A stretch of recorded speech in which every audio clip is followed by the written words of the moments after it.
año. Nos acompaña hoy el licenciado en Criminalística y Criminología, Pablo Kaplan. Él es especialista en informática forense. Bienvenido, Pablo. Hola, buenas tardes. Hola Marcela, habla Laura. Gracias por aceptar la invitación, Pablo. No, Y con esto que estamos hoy en día, ¿no? Todo nos manejamos a través de las redes sociales. Todo es internet, todo es redes sociales, todo es aplicaciones. Queremos charlar un poco con vos, pero antes que nada, introducir a la audiencia sobre el concepto, ¿qué es la informática forense? bueno, podría decirse que la informática forense sería la nueva socia. ¿Me escuchan bien? Perdón. Sí, sí, se escucha. Sí, te escuchamos bien. Sería como la nueva socia de la criminalística, ¿no? Habría que diferenciarla quizás. Muchos confunden con seguridad informática, muchos lo confunden con ciberdelito. Todas ellas participa una computadora, si se quiere decir, pero el objetivo de esas tres no es la misma. La informática forense está orientada a la parte judicial, básicamente a adquirir, analizar y a presentar datos para ser tratados en el ámbito judicial. El cibercrimen es la persecución, si se quiere, de delitos donde participa un ordenador a través de la red. Y la seguridad informática tiene más que nada que ver con los procesos y las metodologías que se aplican para asegurar el activo de datos de cualquier empresa o de una persona. Bien. No sé Ahora, Pablo, sí. Sí, no, quería consultarle es genial que hayas hecho esa presentación, esa diferenciación. Ahora, dentro de lo que es informática forense, ¿qué pericias podemos encontrar? ¿Cómo es que se da ese apoyo a la justicia? Más que nada, la informática forense comenzó a utilizarse más que nada en el ámbito penal, en la persecución de las causas que van apareciendo, donde la tecnología forma parte de las personas, básicamente. Todo el mundo tiene algún dispositivo electrónico y la vida pasa por ese dispositivo electrónico, si se quiere. Y las pruebas, si se quiere, están ahí adentro de esos dispositivos. Obviamente que no es el ámbito exclusivo penal, hay muchos ámbitos donde se aplica informática forense, como es el ámbito civil, los contratos, los juicios laborales, donde los registros generalmente están en el ámbito digital. Entonces siempre la informática va a intentar obtener esa información para nutrir a la causa. A la causa, correcto. Siempre Bien. está orientado a eso, ¿no? Bien. ¿Cuáles son las pericias más habituales en la Argentina o en tu experiencia laboral? ¿Cuáles son las que...? Las pericias que más se requieren son las de en las diferentes etapas, si se quiere. Antes los teléfonos no eran smartphones, ya solamente podían recibir llamadas y después aparecieron los mensajes de texto. Hoy es prácticamente una computadora en la mano de cualquier individuo. Hace muchos años se requerían muchas pericias de computadora. Hoy más que nada es la de telefonía celular o dispositivos móviles, ¿no? Eso es lo que más está orientado. Depende obviamente del ámbito o de la carátula de la causa, si se quiere, el ámbito que se está investigando. En el caso de delitos de evasión impositiva, obviamente los teléfonos no van a ser de interés o no tan de interés como lo que son las computadoras, ¿no? Porque están todos registrados digitalmente, los asientos contables, los balances, etc. Y por ejemplo, empieza una pericia. Se considera que empieza la pericia desde que se secuestra la computadora, el celular, porque decimos, bueno, la gente puede pensar, ¿cómo tiene validez o cómo el perito da validez a esa información que obtuvo? ¿Cómo dice que la sacó de ahí y no de otro lado? Bueno, la informática forense tiene una metodología de los pasos que debe cumplirse para ser considerado una prueba lo que uno recolecta de ahí. Tiene que estar basado en ciertos procesos que sean verificables, ¿no? Y además reproducibles. Y esa es lo que le da cierta validez obviamente a la informática forense, a todos los datos que podamos extraer. Siempre y cuando respetemos esos pasos, si se quiere, desde el momento del secuestro del elemento, del hallazgo, si se quiere, el correcto secuestro del elemento, lo que hoy está muy en boga es la planilla de cadena custodia que acompañe a ese secuestro, que llegue al laboratorio, a obtener los datos, verificar que los datos se hayan extraído correctamente y presentarlos a la justicia. Ese proceso es bastante arduo, siempre hay algún inconveniente y cualquier inconveniente en cualquiera de esa etapa invalida la prueba, ¿no? Pablo, hay gente que nos está viendo tal vez por primera vez o gente que ya nos sigue y que no entiende mucho todo esto de lo que es la informática forense y a veces como nosotros vemos, mucha gente se informa a través, cuando hay un caso mediático, a través de la tele o a veces a través de las series que uno tiene en la televisión respecto al tema, ¿no? Y entonces la pregunta es, en nuestro país, ¿se necesita determinada tecnología, aparatología para poder hacer una pericia? Cuando dicen no es posible ver los mensajes de tal teléfono o si es posible, ¿se puede realizar este tipo de pericia? ¿Se necesita tecnología? ¿Cómo se hace, por ejemplo, la pericia si uno quiere ver los mensajes de un teléfono celular? Por ejemplo, es algo que lleva tiempo, que lleva costos para un perito. Básicamente, el avance de la tecnología ha hecho, si uno va 10 años atrás, ¿quién no ha perdido un cargador de un celular que no era igual o compatible con el cargador de su celular, ¿no? Todo se fue normalizando bastante. Hoy básicamente existen dos tipos de conectores en los teléfonos. Obviamente que el avance de la tecnología se fue orientando hacia la privacidad y a la seguridad de la información de esos dispositivos. Cada vez tenemos mayores inconvenientes en poder obtener información de esos dispositivos. Realmente aparecieron las encriptaciones, las fuertes encriptaciones que no nos permiten. Hay software que son legales, hay software que son comerciales, hay otros software que son, si se quieren, gratuito, no es la palabra, es open source, hay una licencia de uso que permite utilizar esos software. Obviamente que los comerciales tienen un desarrollo mucho más pronunciado que los que son los open source. Obviamente son muy caros, muy caros.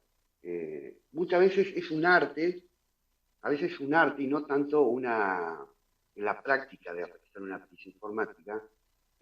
A veces queda la clave en la computadora, se puede obtener los datos obteniendo de la computadora la clave. Pero sí, generalmente el recurso técnico es caro, no es, existen un par de proyectos aquí en Argentina de desarrollo, muy lejos de terminarlos, digamos, más que nada por el avance mismo de la tecnología. O sea, terminan un proyecto y ya queda... Están sacando un nuevo. Claro, exactamente. Claro, es muy difícil mantenerse actualizado entre los costos y el ritmo de cambio que tiene el avance de la tecnología. Y no solamente de los recursos, sino también de las capacitaciones. Claro. Uno se debe actualizar constantemente, constantemente. Nosotros Claro. tenemos foros de peritos oficiales, de peritos que son de las fuerzas de seguridad, que participan algunos privados también, y uno se va actualizando. Y uno invita a realizar algún foro y se participa en los foros, y si uno presenta algún problema, hay un foro que es latinoamericano, donde hay personas de México, Colombia, Chile, Perú, y se van pasando la experiencia que uno tiene. La experiencia que uno tiene. Y eso es quizás más importante que el recurso técnico. A ver. Claro. Nos ha pasado casos de que, no, mira, yo lo hice así y pude lograr obtener la clave de esta forma o acceder al teléfono de esta forma. Muchas veces, y aquí hay que hacer un asterisco, quizás hay una... ¿Cómo sería de la palabra? No quiero usar una palabra que no sea. Existe quizás la posibilidad técnica de realizarlo y no la posibilidad legal de hacerlo. Ajá. A lo que voy es, muchas veces el objeto de pericia es un teléfono y muchos datos a veces están en la nube. El objeto de pericia es el teléfono. Entonces hay que pedir una autorización judicial para acceder a la nube de los datos del teléfono, que en otros países ese impedimento no lo tiene. Entonces, hay algunos impedimentos que son técnicos y hay algunos impedimentos que son procesales, que también nos ayuda o ayuda. para mí, yo quiero que sepan que la nube la uso, pero no deja de ser un misterio. No soy muy, muy amiga de la tecnología. Y cuando pedís esos permisos, ¿no? ¿Se le pide al servidor, no sé, al que te da, al que te provee la nube, o cómo se Bueno, procede? ahí arranca otra parte de la pericia, es muchas veces en los teléfonos están las credenciales para acceder a la nube. Ujú. Entonces, con una previa autorización judicial, con esas claves, uno accede. A veces no está autorizado, claro. Otras veces no están las claves, esas credenciales, y hay que pedirlas. Y ahí arranca un inconveniente que nosotros tenemos, que el servidor está en Estados Unidos, el delito tiene que ser delito allá, muchas veces no colaboran las empresas, otras veces sí. Ujú. Eh, Uno hace un requerimiento, no, voy a citar un ejemplo, perdón, Sí, sí, Yahoo, vamos a hacerlo más simple. Yahoo, si el correo yahoo.com no te brindan datos. Si el correo yahoo.com.ar, sí, mira, Ah, comienzan esos inconvenientes de requerimiento de datos. Muchas claro. veces no brindan datos. Claro, que quizás tendría que existir alguna especie de protocolo o procedimiento global para que todos los servidores, si es que se llaman así operadores, funcionen de la misma forma y sean igualmente accesibles, ¿no? Desde cualquier parte del mundo. Bueno, existe algunos, se están, si se quiere, firmando algunos documentos Mm. administrativos de intercambio de información entre los países. Bien, Imagínate que si yo debo pedir un dato a Estados Unidos, debe salir por Cancillería. El claro. proceso administrativo es muy largo y a veces el delito es tan instantáneo que no se puede, debe ser de acceso inmediato y urgente. Algunas empresas así lo entendieron, por ejemplo Facebook, uno hace un requerimiento urgente y responden inmediatamente ante cierto tipo de delito, lo ayudan a quizás obtener los datos y perseguir el crimen, ¿no?, que se está cometiendo. Pero eso es más puntualmente de cibercrimen, no así de Claro, informática forense. entiendo. está bien. Queda claro para toda la audiencia que todo lo que vos tengas en tus aparatos, ya sea en la computadora o en un teléfono, no se borra nunca eso. Un perito puede Eh, detectarlo. se, los datos pueden estar, si un dato está encriptado, Sí. y uno no tiene la clave, por más que uno pueda recuperar, vamos a decirlo claro, un archivo que está encriptado, si no tengo la clave, existen diferentes técnicas para obtener la clave. Muchas veces no se logra, porque eso depende del grado de encriptación que tenga el archivo. Por lo tanto, lo que puedo llegar a recuperar es un archivo encriptado, no así los datos.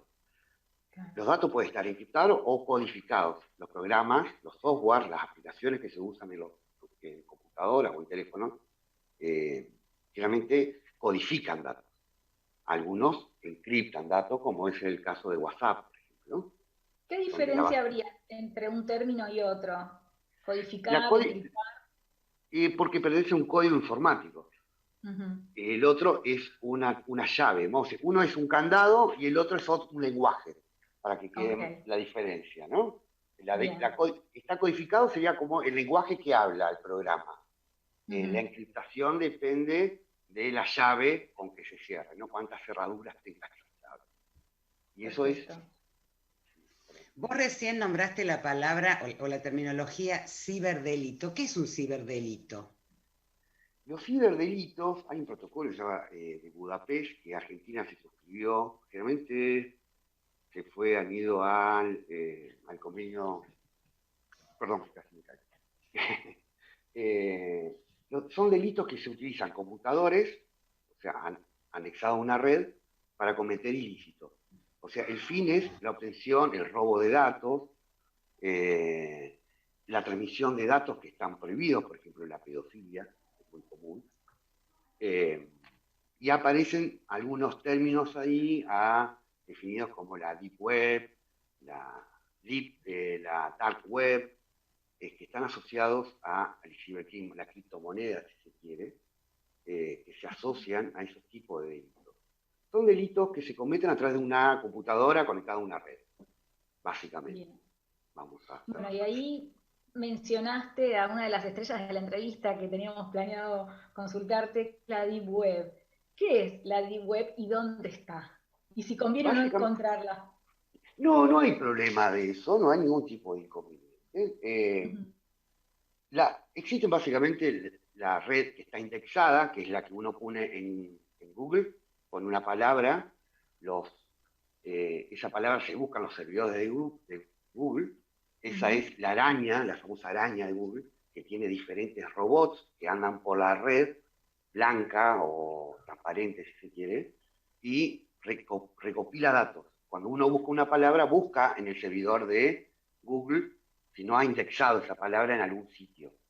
ujú. La Deep Web es la web que no está indexada. No es No más está que disponible, escuché. no está indexada. O sea, no hay un buscador o un índice en un libro que diga, bueno, esto está acá, esto está en este sitio. No, se debe Ujú, acceder. Generalmente son sitios que se acceden mediante una navegación Tor, que está anonimizada, es anónima, donde se resguarda la privacidad de las personas. No es todo un delito lo que se comete en la Deep Web, como todos creen. Hay muchas personas que intercambian opiniones políticas a través de la Deep Web y no quieren que resguardan son anónimas. sí. Muchos países son perseguidos y encontraron esa forma de poder escribir, digamos, si se quiere, ¿no? Ujú, Ahora, Pablo, Y nosotros al menos, creo que, al menos en mi caso, ¿no? Conocí sí, la Deep Web como la red profunda y era como una mala palabra, ¿no? Como pensar que si vos te hablaban de esta terminología, no sé por qué lo relacionabas, como vos decías, con pedofilia, con cosas ilegales. ¿A qué se debe todo esto? ¿Por qué la mala fama de la red profunda o la Deep Web? hay una parte de esa red que se llama Darknet, que es si sería como un iceberg, la punta más profunda de ese iceberg, hundido en el agua, sería la Darknet. Y ahí sí se trafica cualquier tipo de delito, ¿no? Pero es ujú. quizás el 2% de la Deep Web, no es toda la Deep Web. Lo que se planteó de la creación de esa red, de la navegación de la Deep Web, es que sea anónima, que no te Ajá. puedan rastrear, más que nada eso. Después, Eso para mí. obviamente, aprovechan esa circunstancia para traficar elementos que son ilícitos, Ujú. obviamente, pero no es la totalidad de eso, no es la totalidad de eso.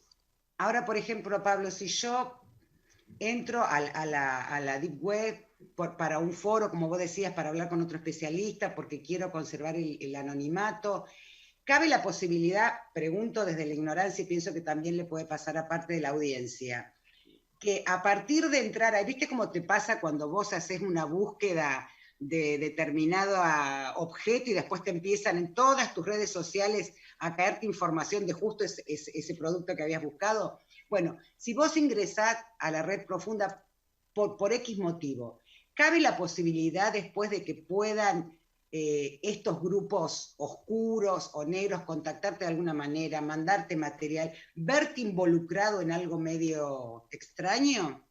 No, justamente porque al ser anónima no se puede traquear, se dice el término, pero es hacer un seguimiento del usuario.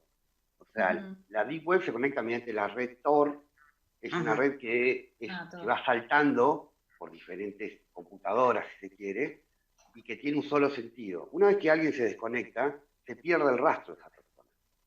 Es, es mucho más rastreable una persona en la red común, indexada, que uno todo el día accede, que a través de la Deep Web.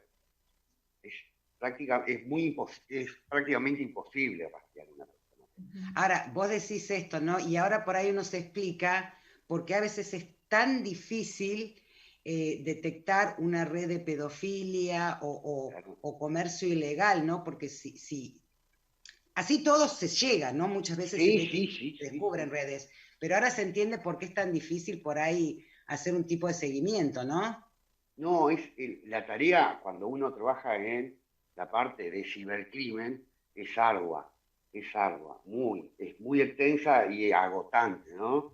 Uno Ujú. se termina cansando, ¿verdad? Y al otro día vuelve a tomar fuerza y arranca, porque son todas puertas que se van cerrando, cuanto más tiempo pasa, menos posibilidad tenés de llegar a algo, quizás. Pero sí, sí, existen diferentes técnicas de investigación. la vamos a dar a conocer, ¿no? Que sí, que se puede llegar a determinar ciertos usuarios. Pablo, interpreto que esto se debe trabajar a nivel global, ¿no? Cuando se sigue Sí, alguna red, se sí, sí, sí, trabaja sí. con... Hay diferentes, depende de la problemática delictual.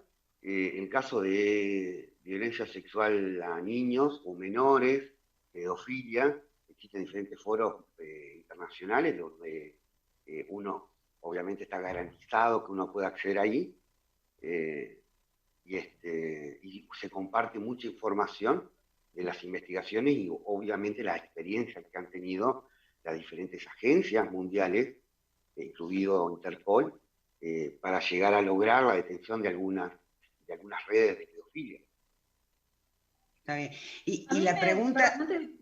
ay, no, interrumpo un momento Perdón. nada más. Sí. Decime, Marce, si te estoy encimando con las No, preguntas, pero Laurita, no, no, no. cuando Pablo hablaba de este indexado, de que no forma parte, digamos, del índice general blanco conocido, ¿cómo se decide eso? ¿Quién, por ejemplo, quiero crear un foro en la Deep Web? ¿Cómo, o sea, se va Bueno, un programador? ¿Hay que no, hoy ¿Cómo, cualquier cómo decido que persona no está indexado? puede acceder a crear un sitio en la Deep Web a través de Ujú, la red Tor. Hay una navegación especial, sitios que alojan, sitios. Tiene la particularidad que tiene una extensión, en vez de .com, si se quiere, es .onion. Todas las Deep Web terminan en .onion, ¿no? O sea, está. hay muchos sitios que alojan esas páginas. Obviamente que uno mañana pone en Google y no va a aparecer porque no va a estar indexada. Entonces comienza a compartirse la dirección de ese sitio en diferentes foros de la Deep Web y así se van accediendo los usuarios. Obviamente que uno puede compartir un pensamiento político, una proclama, lo que quiera, o vender armas, o Sí. al ser Sí, tan anónima esa red. todo lo que uno conoce después. Pablo, bueno, continuamos hablando de Deep Web, que al parecer no todo está relacionado con el crimen, no todo lo que ocurre ahí es criminoso, es criminal. No, Eh, no, para nada. Lejos, quizás lejos de serlo. Solamente una porción de la parte, la Deep Web está orientado ahí, ¿no? Bien, me imagino que también debe haber información más que interesante, después se podrá cuestionar la veracidad y habría que investigar cada tema, pero digo, también es un lugar en el que fluye información un poco quizás más puntual, ¿no? Es una, sí, es una fuente importante de datos sobre vulnerabilidad de sistemas informáticos. Ujú. Se comparten muchas vulnerabilidades ahí y lo que hace también a la seguridad de la información. Uno aplica ciertos procedimientos, algunas técnicas para solucionar o lo que se llama parchear el sistema sobre esas vulnerabilidades que encuentran. Sí, sí, se comparte mucha información. No todo es delictual. Bien, o sea que No podemos todo. sacarle ese halo de misterio, como decías recién en los mensajes que ahí intercambiamos en la radio, hay que sacarle ese halo de misterio o sí que está relacionado con el delito, simplemente también es un lugar para intercambiar información interesante, quizás con gente de la misma profesión o con tareas afines o intereses afines. Claro, si uno entra a buscar armas de fuego y va a encontrar armas de Claro, fuego, si sí. uno está orientado a la búsqueda de mayor conocimiento en algún tema, compartir información de forma anónima, Ujú, algunos libros, si se quiere, también se comparten, ¿no? No claro. solamente cosas de... Estábamos hablando, ¿no? De toda, en algún momento mencionamos las nuevas aplicaciones, esto que estamos usando ahora también para hacer el programa de radio. Y la pregunta que queríamos hacerte, Pablo, es ¿qué sistema de seguridad o qué seguridad podemos tener? Nos preguntaba por correo electrónico una oyente que preguntáramos sobre este tema, ¿no? El tema de si son redes seguras, Zoom, TikTok y todas esas que aparecieron ahora, que estaban de hace tiempo, pero se ve que las descubrimos ahora, al menos yo las descubrí ahora. ¿Qué seguridad tienen? ¿Se pueden hackear? ¿Pueden entrar en tu máquina, en tu teléfono? ¿Son seguras estas redes? Mejor dicho, Básicamente, sí, sí. Todas estas aplicaciones por esta cuarentena se han vuelto famosas, existen hace bastante, algunas más seguras que otras. Esta aplicación que estamos usando, Zoom, ha tenido varias brechas de seguridad. Inclusive en la Deep Web venden bases de datos de algunos grupos donde se accede. Ya ha habido casos aquí en Argentina, en Córdoba, donde han compartido la charla y aparecieron algunos pedófilos. Luego creo que era en Neuquén, no recuerdo bien los casos, pero ya hubo 2 o 3 casos aquí en Argentina. Toda la comunidad informática, inclusive en la Deep Web, han demostrado algunas vulnerabilidades de la aplicación y se ha solucionado algunas de esas. Inclusive yo, para poder realizar esto, tuve que descargar la última actualización, que es la de ayer, de Zoom, donde tiene muchas medidas de seguridad, o más medidas de seguridad que la anterior. Sí, no, las aplicaciones dependen muchas veces de la capa del usuario, de la configuración del usuario. Si uno baja una aplicación y le da a permitir a todo que acceda a sus documentos, que acceda a sus credenciales, y obviamente si esa aplicación resulta ser un malware, obviamente que le van a robar datos. Generalmente las medidas de seguridad nada sirven si el error, si el humano no deja no aplica las medidas de seguridad que se recomiendan. Si uno baja una aplicación y envía siguiente, y no sabe de quién le está dando permiso para acceder, y es muy difícil que cualquier medida de seguridad solucione. Eso es muy interesante lo que decís, porque generalmente cuando están estas aplicaciones, como decía Marce, o sea, de moda, o el tema de cuando te envejecía la cara o que te hace bebé, y la gente baja, acepta, y ni siquiera tenés la chance de leer 2 segundos de qué se trata. Ahora, cuando una aplicación pide acceso sin restricción a tu información, y si no, no podés usarla, a veces resulta, no sé, extorsivo de alguna forma, es mejor no aceptarla, porque hay veces Y, que algunas aplicaciones puntualmente quizás no necesitan acceso a toda esa información por el tipo de aplicación de que se trata. sí, sí.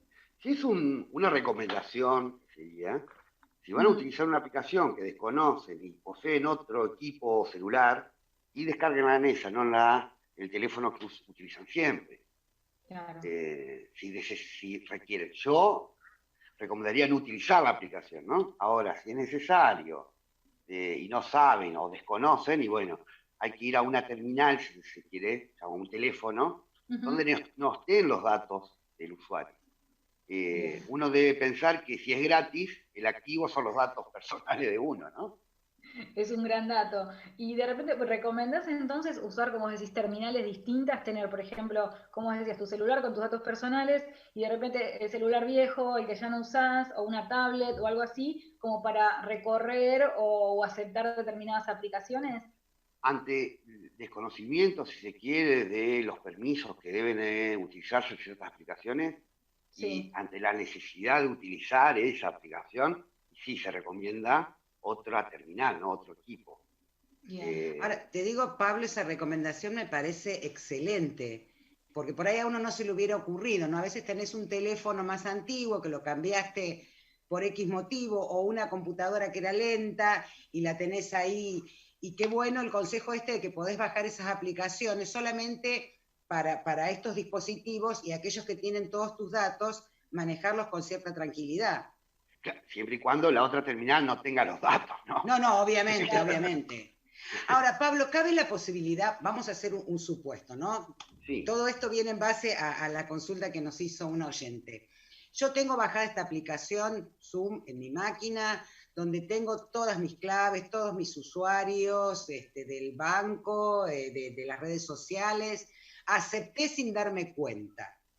¿Cabe la posibilidad que me puedan hackear mi home banking, mis redes sociales, vaciarme mis cuentas? ¿Cabe la posibilidad o es muy difícil hacer eso?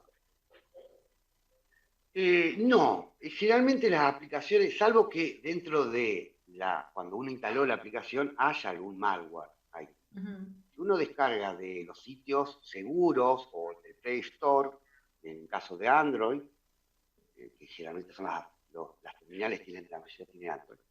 Eso está analizado que no tiene ningún malware.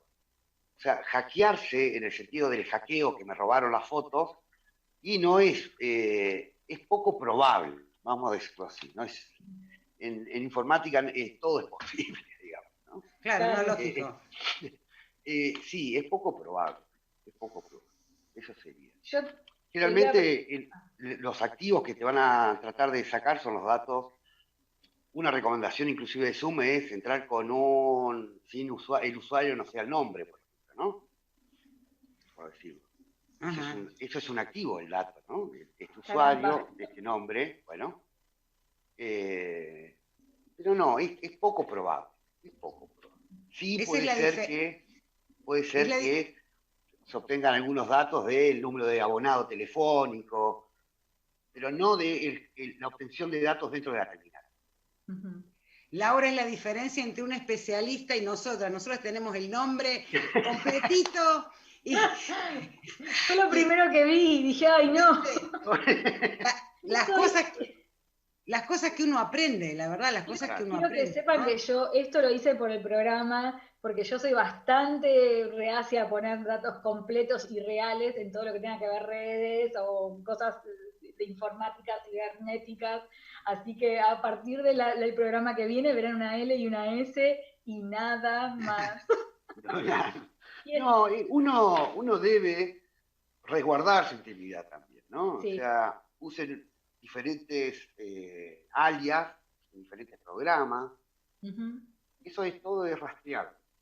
Si uno tiene el mismo usuario acá, que en YouTube, el correo, entonces uno es traqueable, se le dice, ¿no? Uno lo puede seguir en la red. Mira, tiene este Facebook publica estos videos, y uno comienza a perder cierta intimidad, ¿no? Claro. Uno siempre está a favor de la intimidad, no tan así del anonimato, ¿no? Si uno se quiere, ¿no? Sí, se entiende. Hay sitios web que no permiten acceder a esos sitios de forma anónima, a través de la red Tor. O sea, ellos garantizan, si se quiere, la privacidad de conexión, pero está prohibido el anonimato. O sea, yo quiero saber quién me viene a visitar a mi casa. Claro. Si vienen con una capucha, no los dejo entrar, sería el concepto que toman algunas empresas. Otras no, otras lo toman liberalmente, digamos. Sí.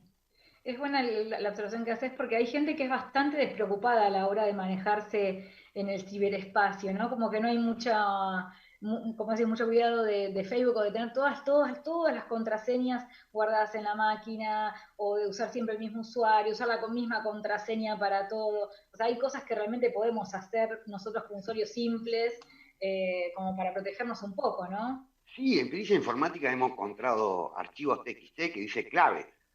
Está la clave del home banking. Pasa que las tecnologías cada vez son más seguras, requieren clave y tenemos una clave de Wi-Fi, una clave de Facebook, una clave de correo, y uno no tiene tanta memoria para diferentes claves. Y entonces, cuando yo uso una aplicación o cuando entro a algún sitio, el que se encarga de darme la seguridad ¿es esa aplicación que yo bajo? ¿Es responsable de mi seguridad y de resguardar mis datos? Sí. Directamente. Ahí arranca otro inconveniente. O sea, si uno le permite acceder a sus datos, la responsabilidad es del usuario, ¿no? Claro. Más si tiene un malware. O sea, si uno le dice acá no hay que entrar y uno va y hace clic, ingresa y aporta sus datos y la tarjeta, y bueno, contra eso yo no tengo ninguna medida de seguridad posible en la informática, ¿no? O sea, yo te dije que no hagas, te dije que no toques, te dije que no ingreses, y bueno, ingresaste y bueno, el activo es tus datos. Yo recién decía Laura, ¿no?, que ella es anti todo lo que tiene que ver con esto, pero lamentablemente estamos pasando a nivel país y a nivel global una situación en donde prácticamente yo creo que las compras y todo lo que tenés que hacer es en forma virtual. Te manejás con la computadora para hacer una compra en el supermercado, por si querés comprar algo que te haga falta, tenés que mandarle plata a alguien o sacar dinero o pagar y tenés que hacer una transferencia. Entonces, como que por más que estemos un poco en contra de todo esto, estamos muy, muy expuestos al tema de de manejarnos y que la computadora sea parte de nuestra vida cotidiana ya. Yo creo que desde la cuarentena, la gente que se dedica al cibercrimen está así, esperando que alguien se equivoque. Estas épocas de aislamiento físico-social, la única forma de nosotros más argentinos, que somos de ser muy comunitarios, es la tecnología, es la que nos acerca. Y ahí comienzan los primeros problemas, ¿no? Ahí aparecen los primeros problemas. Ahora, una pregunta, porque hay mucha gente que recién ahora por primera vez, Pablo, está haciendo compras online. Uno a veces, no sé, utilizaba distintas plataformas o de viaje o de compras, pero había mucha gente que estaba muy, muy resistente a todo eso, ¿no? A poner los datos de su tarjeta en la computadora. Y entonces la pregunta es, ¿son seguros estos lugares? ¿Qué tengo que ver yo para saber si determinado lugar donde voy a comprar es seguro o no para poner la tarjeta? Entiendo que dicen que el candadito que te figura donde está la dirección, ¿eso es así? Claro. ¿Vos, si tenés ese candadito, podés poner los datos tranquilo? Sí, porque si encuentras asegurada la conexión entre tu equipo, celular o computadora, con el sitio web que estás navegando. Eso significa ese candado. Si no está ese candado, o sea, todas las páginas web comienzan con HTTP, el HTTPS es seguro. Y cualquier sitio que no tenga esa seguridad no brindaría ningún tipo de dato personal. No recomiendo ningún dato. Segundo, acceder a los sitios oficiales, no a través de links diferentes de otros sitios, porque existe, bueno, ese delito se llama phishing. Es simular una página web para que uno ingrese los datos y ahí aparece el robo de esos datos. Aparecieron muchos, hay un foro donde están todos los phishing que están dando vueltas, con el tema de Netflix. Se le ha caído la cuenta en plena cuarentena, que se te caiga la cuenta de Netflix, que quizás a alguna persona le cueste, urgentemente ingresan y ponen sus datos, y ahí le roban la cuenta. Mira. Y esas cuentas se venden en la Deep Web, ¿no? Claro. O sea, siempre se juega con el apuro o con el reflejo de siempre botón derecho, que siempre es el mismo botón, siempre como que para que no pienses demasiado. Recuerden quizás algunos casos donde los llamaban por teléfonos a personas mayores que se acerquen a un cajero para que haga una transferencia, que el antecedente esté pagado. Bueno, el phishing sería eso en la parte informática, ¿no? Simulan ser de algo y no es. Ahí aparece la captación de los datos. No, pero sí, la recomendación es acceder a datos de cuentas de sitios oficiales y que esté el candadito arriba, si quiere decir de una forma.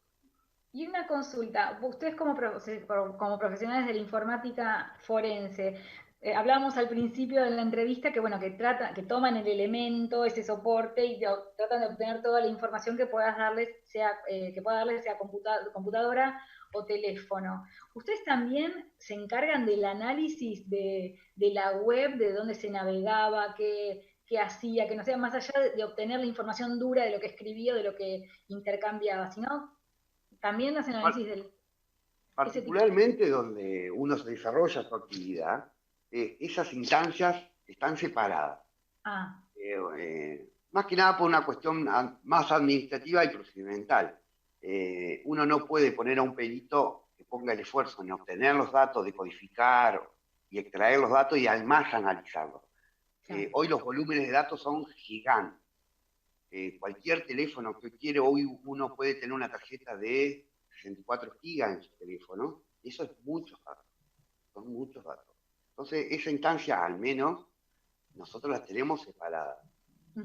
Para el análisis de la información de los datos extraídos de los elementos remitidos. Otra cosa es el cibercrimen. Eso es otra instancia más todavía, o es otra cosa. Son personas que se dedican a otra cosa. No hacen la parte de informática. Yo quiero decirle a la audiencia, Laura, que he aprendido unos tips de seguridad. Pero imperdible. Cosas que por ahí tal vez una persona diga, pero era obvio. Pero por ahí a uno no se le hubiera ocurrido, no lo hubiera pensado. Y tal vez como en mi caso, mucha gente de la audiencia que nos escucha pueda tomarlos. Estamos hablando con un especialista, con el licenciado en criminalística y criminología, Pablo Kaplan. Él además es especialista en informática forense.